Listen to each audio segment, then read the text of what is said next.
1016 확률과 통계 이제 여러가지 순열 레벨 1 들어가 봅니다. 자, 목이 편도선이 좀 부어서 발음이 자꾸 꼬여요. 알죠? 여기 편도선이 이렇게 부으면 말 자체가 잘 안 되잖아, 그지? 발음이 좀 꼬이니까 이해를 좀 해주시고.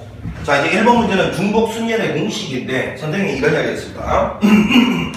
n파이 r이라는 는 서로 다른 n개 중에서 중복 허락해서 r개를 뽑은 후 나열하는 방법인데, 서로 다른 n개의 숫자가 있다고 쳐봐. 이거는 r자리라고 쳐봐. 이거의 개수가 그러니까 r개라는 거야.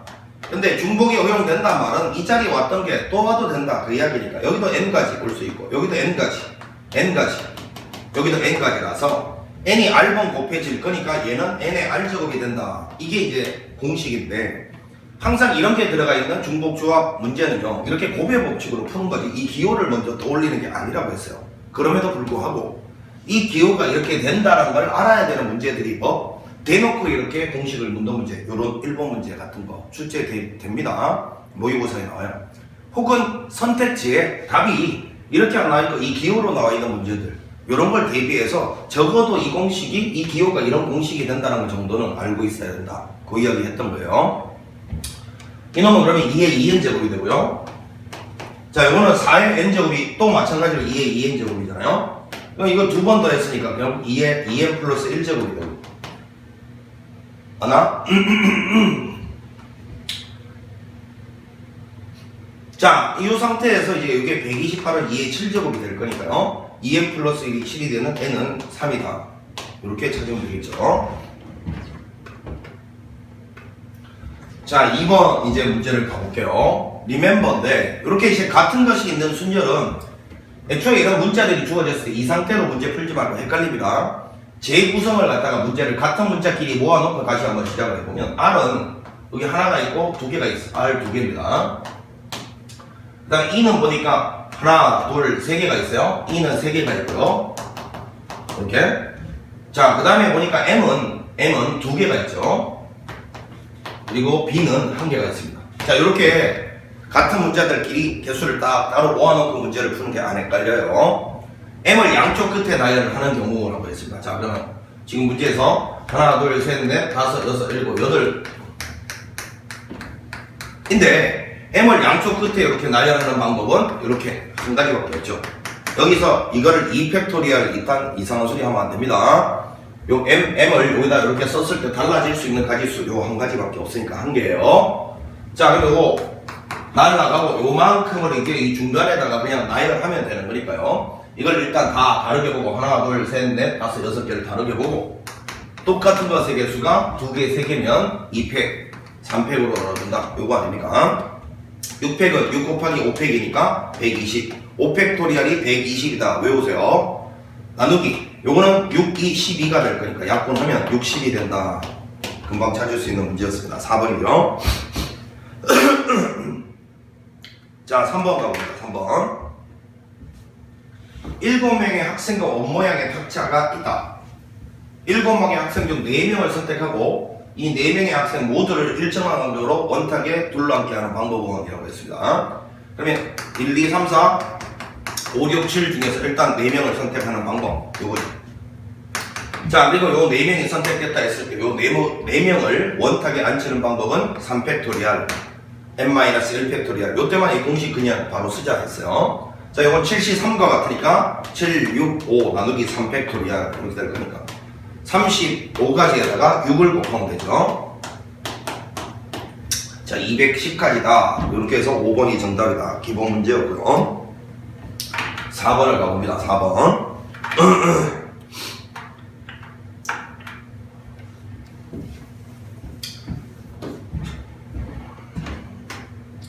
자, 자연수 M에 대하여 축구공이 한 개가 있고요. 축구공 A라고 하지 뭐. 그 다음에 농구공은 B라고 하지. B가 2개가 있고요. 배구공은 N개가 있답니다. C라고 할게요. 이만큼은 N개가 있대요. 자, 요거를 M 플러스 3명의 학생한테 한 개씩 나눠주는 경우의 수. 요거는 이제 요거를 그냥 그 학생들 밑에 나열하면 그 학생들 밑에 나열된 공을 나눠줬다라고 생각하면 되는 거니까, 그지? 그냥 이걸 나열하는 방법이라고 생각하면 되잖아요. 그러면 일단 n 플러스 3 팩토리얼이라고 해놓고 서로 다 다르다고 나열해놓고 똑같은 배수의 개수가 n개가 있으니까 n 팩토리알, 이 두 개가 있으니까 2 팩토리알 이렇게 되겠지. 요거 계산했을 때 요것이 15 묶어내면 되잖아요. 요거는 이렇게 되겠네요. 자, 그러면 요거 그냥 계산하라 그러니까 n 플러스 3을 이렇게 약분을 하면 여기는 n 플러스 2 팩토리알이 나오니까 n 플러스 2, n 플러스 1 곱하기 n 팩토리알, 요게 n 플러스 2 팩토리알이잖아요. 자, 요 상태에서 요 약분하면 되는 거죠. 이렇게. 자, 따라서 n 플러스 2 곱하기 n 플러스 1은 요거는 2에다가 15 곱하면 30, 6 곱하기 5라고 볼게요. 왜 소인수분해 했습니까? 요게 하나 차이 나는 연속되는 두 자연수니까 얘가 6이고 얘가 5라는 소리겠지. 따라서 n은 4다 이렇게 바로 찾으면 됩니다. 물론 뭐 소수령 같은 거는 그냥 방정식 풀어주는 척 하면 되는 거고, 그지? 자, 4번 이었고요. 단순 계산 문제였습니다. 5번으로 가봅시다. 5번. 교사 2명과 학생 5명이 있다. 이 7명이 모두 일정한 간격을 두고 원모양의 탁자에 둘러 앉을 때 교사 2명이 서로 이웃하는 경우의 수는이라고 했습니다. 교사는 그냥 2B라고 할게요. 자, 그 다음에 학생은 5명 이렇게 두면 되지 뭐. 자, 그런데 교사 2명이 이웃하지 않는 경우의 수니까 이 두 교사를 그냥 한 명처럼 일단 보고 나열한 후 나열한 다음에 이 안에서 이제 둘이를 자리 바꾸는 것까지 고려하면 되잖아요. 그치? 자, 이건 뭐 그림 안 그려도 충분히 할 수 있죠? 1명, 2명, 3명, 4명, 5, 6명을 원탁에 배열하는 방법 5팩토리알이죠. 다시 1명, 2명, 3명, 4명, 5, 6명을 원탁에 원순열로 앉히는 방법 5팩. 자, 그 안에서 이제 나열되면 더 이상 원순열이 아니니까 요 둘이 자리 바꾸는 경우 다 달라집니다. 그지? 이렇게 되겠지. 자, 이게 이제 120이니까 2배 하면 240. 4번이 정답이다. 요런 거 그냥 뭐 그림 안 그리고도 암산으로 할 수 있어야 되지. 그지? 자, 6번으로 가봅니다. 6번. 레벨 1이니까 그렇게 어려운 문제들이 없어요. 자, 서로 다른 공책 5건을 3명의 학생한테 남김없이 나눠준다. 서로 다른 공책을 서로 다른 주머니에 던지는 거 중복 순열이죠. 자, A, B, C를 주머니라고 보면 됩니다. 자, 서로 다른 공책 5건은 1, 2, 3, 4, 5라고 합시다. 학생 A가 적어도 한 권의 공책을 받도록 나눠주는 경우의 수는 적어도라는 게 나오는 순간 6건이 떠올라야 되잖아. 그러면 이 문제는 전체 가지수에서 학생 A가 한 권도 못 받는 그런 방법을 빼주면 되겠다는 생각을 하면 되고, 그리고 마지막에 공책을 받지 못하는 학생이 있을 수 있다 이거니까 결국은 뭐 그냥 중복조합 그대로 쓰면 돼요. 자, 이 문장이 없었으면 이제 함수 결정의 방법으로 이렇게 다 바꿔치기 해서, 그지? 치역과 공역이 같은 함수의 개수 뭐 이렇게 접근을 하더라도 이런 말이 있으면 그냥 우리가 하듯이 그냥 중복 순열 방식으로도 충분히 해결할 수 있는 거잖아. 그지? 자, 전체 가지수에서 요거에서 A가 자, 전혀 못 받는 빵개 받는 방법을 빼겠다 이렇게 이제 작정을 했어요. 전체 가지수는 1이 갈 수 있는 데가 3군데, 2가 갈 수 있는 데도 3군데, 3도 3군데, 4도 5도 3군데씩이니까 3의 5제곱이고. 자, 아까 선생님이 했던 이야기가 이게 결국은 이런 거잖아요. 1, 2, 3, 4, 5 이거를 A, B, C, 자, 이거를 여기에 대응시키는 함수 결정 방법이 곧 중복 순열 문제다 이거예요. 중복 순열은 함수 결정 방법이야.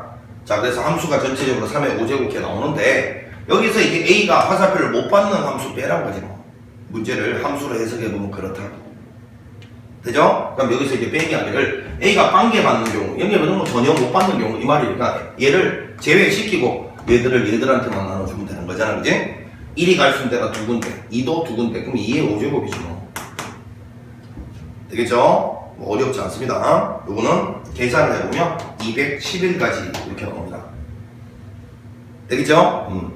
여기 있는 이 말의 의미는 뭐라고요? 이 함수 요것만 가지고 이제 요 말의 한번 뜻을 이해를 해보면, 함수 중에는 1부터 뭐 2, 3, 4, 5가 전부 A라는 상자에 들어가서 이 B, C가 비어있는, 여기가 비어있는 경우도 요 안에 들어가 있잖아. 이해가지? 그러니까 이런 경우의 함수, 요 안에 있는 이런 경우의 함수는 B, C가 공책을 못 받는 학생이 되는 거야. 뭔 말인지 아시겠지? 뭐 이런 것도 있죠. 뭐 이런 거는 이렇게 와서 C가 못 받는 경우도 이 안에 다 들어있죠. 그게 바로 이 말의 의미란 말이야. 그러면 이 말이 없고 공책을 최소한 한 권씩 받아야 된다 이 말이 나오면 결국은 이거는 지금 취업과 공력이 다른 경우잖아.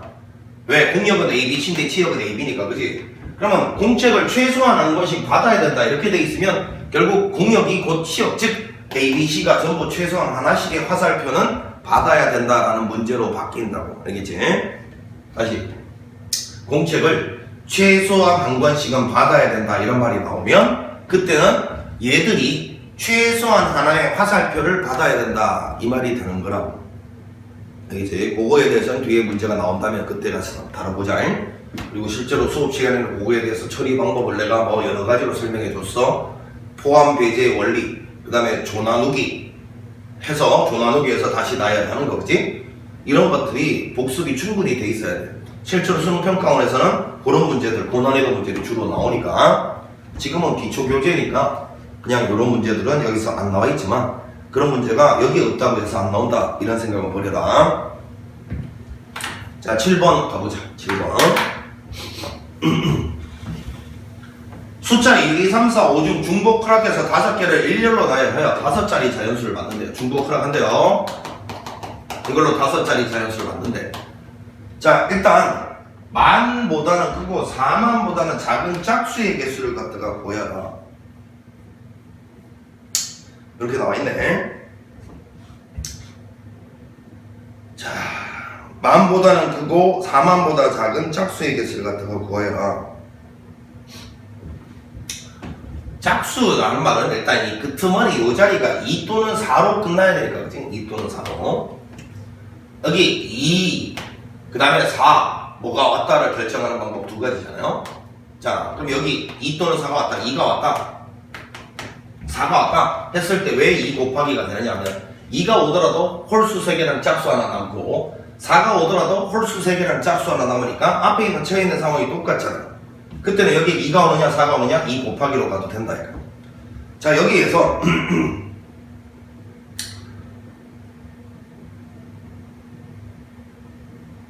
만보다는 크고 만보다는 크건데 이거는 잘 생각해보면 이 상태에서 어떻게 나열하든지 간에 만보다 크다니까 이 만보다 크고는 사실상 필요 없는 조건이네.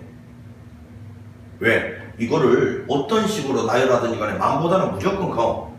그러니까 이거는 사실은 필요 없는 조건이었어. 그럼 4만보다 작은 것의 개수다 했는데 4만보다 작다라는 건 여기가 1로 시작하는 거냐 2로 시작하는 거냐 3으로 시작하는 거냐 이걸 말하는 건데 그러면 4만보다 큰 건 뭐지? 4만보다 큰 거는 5로 시작하는 거밖에 없잖아. 그래서 이럴 때는 다이렉트로 구하려고 해봤더니만 경우가 너무 많아. 그러면 본능적으로 여사건이 떠오르면 된다 그지? 여사건이. 그래서 이렇게 가자. 전체에서 4만보다 작은 수니까 4만보다 큰 수를 빼자. 이렇게 가기로 작정을 했어요. 자, 전체는 아무 제한 조건 없이 그냥 2 또는 4가 온 상태에서 이 앞에 그냥 아무렇게나 나열해도 무조건 만보다는 큰 수가 다 만들어지니까, 그치? 전체 가지수는 그냥, 자, 가자. 여기 2 또는 4가 오는 두 가지. 그럼 이거 갖다 치면, 그럼 이제 여기 앞에 있는 요 놈은 요거 5가지씩이 언제나 계속해서 올 수 있잖아요. 중복 이거면 되니까 5의 4제곱이 되겠지. 자, 이게 전체 가지수인데 자, 이게 4만보다 큰 숫자가 왔을 때 라는 말인데 여기가 지금 2 또는 4가 와야 된다 이런 이제 짝수 같은 경우는 충분히 짝수가 왔다라는 건 충분히 이제 유지가 되는 거니까, 그치? 자, 그럼 여기가 일단 5 왔을 때 자, 한번 생각해보세요. 4만보다 크다 그랬으니까 여기 5가 왔다 이거. 그치? 그리고 여기가 4 왔을 때도 사실은 어찌 나열하든지 간에 무조건 4만보다 크지 않나, 그지? 그러니까 여기 4 또는 5가 온 경우를 빼주면 되겠네. 물론 요 뒤에 있는 요 자리는 짝수가 와야 되고, 그지? 자, 따라서 요 경우를 구한 다음에 자, 요 경우를 구한 다음에 요 경우 구한 거하고 요 경우 구한 거하고 2배에서 빼면 되겠네, 그지? 자, 그럼 먼저 요 경우 구하는 방법은 여기 2 또는 4 두 가지가 올 수 있고요. 2가 왔다 칩시다. 그런 다음에 요 자리 있죠, 요 자리. 요 자리, 요 자리하고 요 자리하고 요 자리는 무조건 5개씩이 올 수 있잖아요. 5 곱하기 5 곱하기 5, 5의 3제곱이고 얘도 마찬가지죠. 5의 3제곱. 자, 이렇게 빼주면 되니까 곱하기 2를 또 해주면 되겠네요. 자, 무슨 소리하고? 요만큼이 요놈의 가지수인데 그거 2번 더하는 그냥 곱하기 2 해주면 된다 이 소리예요. 아까 쌤이 이게 곱하기 2 곱하기 할 때로 곱하기 할 때 설명을 살짝 잘못했네. 다시 여기 2가 와도 4가 와도 결국은 이 앞에 갈 수 있는 숫자들이 언제나 5개씩이니까 똑같다 이렇게 설명했어야 되는데 그치? 자, 미안. 여기가 2가 오든 4가 오든 이 앞에 올 수 있는 가지수는 언제나 5가지니까 이때는 2 곱하기 곱의 법칙이 성립한다 그 뜻이잖아. 그치? 자, 다시 한번 설명할게. 자, 이거는 어떤 식으로 나열하는가 하면 만보다는 무조건 커요. 아씨, 반도선이 보가지고. 그러니까 결국 이 말의 의미는 전체 가지수에서 4만보다 작은 수의 개수 물었으니까 4만보다 큰 거 구하자 이거야. 그럼 여기 4 또는 5로 시작하는 거 다 빼주면 된다 이 이야기잖아. 자, 그럼 여기 5로 시작하는 거 요거 여기가 짝수 와야 되니까 여기 2 또는 4 두 가지. 그리고 여기 5가지니까 요만큼인데 요 밑에도 가지수가 똑같을 거니까 2배 했다 이 뜻이에요. 자, 그러면 이제 이거를 계산을 해야 되는데 2 곱하기 5의 3제곱을 공통인수로 묶어내보자. 이렇게. 그럼 여기는 5가 남고 여기는 2 곱하기 5의 3제곱 나가서 2가 남죠. 이렇게. 자, 그러면 125에다가 요거는 6을 곱하면 되는 거잖아. 750까지다. 이렇게 문제가 나옵니다. 자, 어려운 문제 아닙니다. 자, 보세요. 일단 이걸 어떤 식으로 나열하는데 만보다 크니까 이 문장은 원래 필요가 없었던 문장이야. 4만보다 작다라는 거는 여기가 1, 2, 3으로 시작했을 때를 구해야 되는 것이고 4만보다 큰 경우는 4, 5로 시작한 경우니까 여사건이 조금은 계산량이 작다라는 걸 느껴서 이렇게 갔다 이거야. 무슨 말인지 아시겠지? 다이렉트로 가나 여사건으로 가나 계산량이 삐까삐까 할 거는 거 아는데 그냥 요거는 여사건이 2번만 계산하면 되니까 이렇게 가본 거야. 뭐 여기가 4만보다 작다라고 해서 그냥 다이렉트로 못 구한다 그 이야기는 아니야. 다이렉트로도 충분히 구할 수 있죠. 자, 전체 가지수는 이 자리에 2 또는 4 두 가지가 오고 그 다음에 여기 5가지 오는 이거였고 그 다음 빼야 될 놈은 여기 4 또는 5가 오는 경우니까 요거 그냥 계산해서 2배에서 빼겠다 이렇게 결정을 한 거야. 여기 2 또는 4가 올 수 있는 두 가지고 여기는 5가 와 있으니까 여기 5가지만 오면 돼요. 그게 아래 위로 가지수가 똑같을 거니까 2배 하겠다. 자, 이렇게 해서 빼냈다는 거야. 8번 갑니다.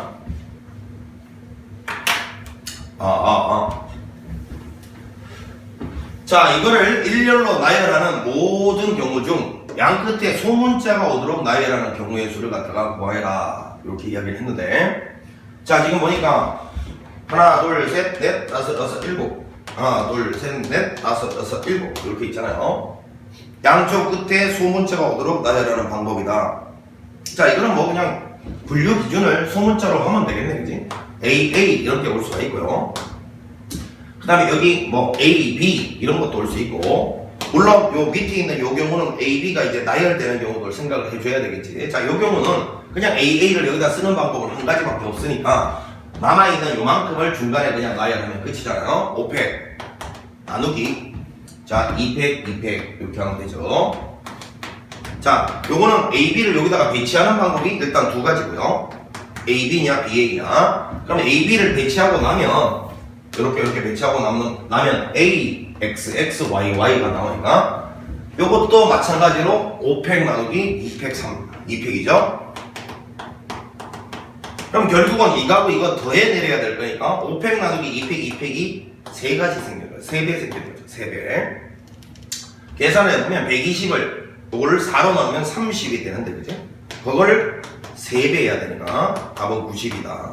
자, 요거하고 요거 더해 내리면 요거 앞에 2하고 1 더한 3이 곱혀져야 되니까 그지? 자, 요렇게 해서 이제 90까지 딱 요렇게 나오네요. 8번이었습니다.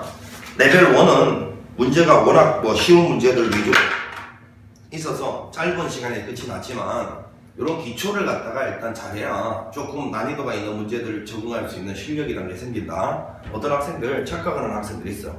수학은 어려운 문제를 많이 풀어봐야 된다. 그거는 그냥 반은 맞고 반은 틀린 거야. 쉬운 문제가 완벽하게 이해되지 않은 상태에서 어려운 문제 손대봤자 그거는 헛짓거리야. 실력이 절대 늘질 않아. 쉬운 문제를 완벽하게 이해하고 어려운 문제까지 풀어야 되는 거예요. 명심하세요. 어떤 학생들은 그냥 쉬운 문제만 풀고 어려운 문제 포기하는 학생, 얘들도 대학 못 가는 학생이요. 절대 안 가. 못 가. 쉬운 문제 풀고 어려운 문제까지 풀어야 사실상 그 어려운 문제를 푸는 이유는 그걸 풀므로써 그 어려운 문제만에 연습시킬 수 있는 문제들이 방향이 따로 있거든. 자, 여러분 이런 거 있잖아요. 수능에서 요구하는 뭐 이해 능력, 추론 능력, 문제 해결 능력, 계산 능력 이런 거 있잖아. 이런 것들이 수능에서는 짬뽕돼서 융합돼서 나온단 말이야. 근데 그 융합된 상황을 느낄 수 있는 문제가 고난이도 문제들밖에 연습할 수 있는 문제들이 없어. 아시겠어? 그러니까 우리가 고난이도 문제를 푸는 목적은 그 고난이도 문제를 맞추기 위함이라기보다 니네 킬러, 공부 킬러 맞추려고 하는 거니? 물론 1등급 최상위권은 그렇겠지. 근데 그 밑에 있는 학생들도 킬러 같은 거 버리면 안 되는 이유가 킬러 맞추려고 공부하는 게 아니야. 그걸 공부해야지만 그런 융합형 문제에 연습이 된단 말이야. 그런 연습을 해야 그 아래쪽의 수준의 문제들 다 맞출 수 있는 능력이 키워지는 거야. 모든 과목이 그래. 그래서 수학 공부는 쉬운 게 일단 기반이 돼야 돼요. 완벽하게 쉬운 게 기반이 돼야 그걸 연결고리 삼아서 여러 가지 융합 문제들을 다룰 수 있는 기초가 쌓아질 거 아니야. 그 상태에서 어려운 문제를 연습을 해줘야 그 여러 가지 융합적인 사고를 할 수 있는 기회가 생긴단 말이야. 쉬운 문제들로는 그런 연습이 안 된다니까요, 여러분. 알겠죠? 그러니까 꼭 기억하세요. 쉬운 문제를 여러 번 풀어서 익숙하게 만들고 그걸 바탕으로 고난이도 문제를 자꾸 풀어야 돼.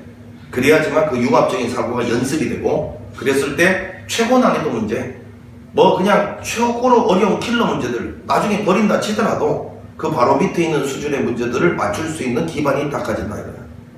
아시겠지? 꼭 기억해야 돼. 자, 수고했습니다.